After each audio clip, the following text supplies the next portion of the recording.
আপনারা যারা আপনাদের ভাইদের রক্ত জড়িয়েছে, খুন করেছে, খুনের মামলা আছে, তাদেরকে আবার পুনর্বাসিত করে আমাদেরকে খুন করার জন্য লেলিয়ে দিচ্ছেন। যে গণভোটের পক্ষে আমাদের মাননীয় প্রধানমন্ত্রী প্রচারণা চালিয়েছেন, যে আদেশের পক্ষে মাননীয় সরকার দলীয় সংসদ সদস্যরা প্রচারণা চালিয়েছেন, আজকে এখানে এসে কেন এটা নিয়ে আবার দীর্ঘ আলোচনা হতে হবে? আমরা 90-এর গণঅভ্যুত্থানের কথা বলে যাই নাই। 3 জোটের রূপরেখা হয়েছে, বাংলাদেশ গণতান্ত্রিক ভাবে উত্তীর্ণ হবে কথা দেওয়া হয়েছিল, কিন্তু 94 সালের মাগুরার নির্বাচন কারা আয়োজন করেছিল? কারা 94 সালে মাগুরার নির্বাচন আয়োজন করেছিল? আজকে আবার এই সংসদে দাঁড়িয়ে আবার এমন একটা ব্যবস্থা নিয়ে যাচ্ছেন, আরেকবার যে মাগুরার নির্বাচন আয়োজন করবেন না, এর নিশ্চয় তাকে দিবে, এর নিশ্চয় তাকে দিবে।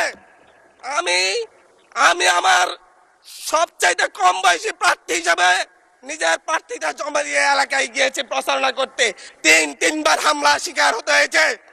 আমি সংসদ সদস্য হিসাবে এলাকায় গিয়েছি, সেই জায়গায় আমার উপর হামলা করেছে, সরাসরি ভিডিওতে দেখা গিয়েছে। অস্ত্র নিয়ে, দেশীয় অস্ত্র নিয়ে আমাকে কোপাতে আসা হয়েছে। তারা কারা? ওরা তো তারাই যাদের প্রত্যেকের হাতে বিএনপি দলীয় নেতা কর্মীদের রক্ত লেগে আছে, প্রাণ লেগে আছে। এই বিশ্বাসঘাতকতা মাননীয় স্পিকার, এই রাষ্ট্র আর সইবে না। আপনারাও সইতে পারবেন না। বিশ্বাসঘাতকতার মূল্য এই দেশে আবার দিতে হবে আপনাদেরকে। আপনারা যারা আপনাদের ভাইদের রক্ত জড়িয়েছে, খুন করেছে, খুনের মামলা আছে, তাদেরকে আবার পুনর্বাসিত করে আমাদেরকে খুন করার জন্য লেলিয়ে দিচ্ছেন।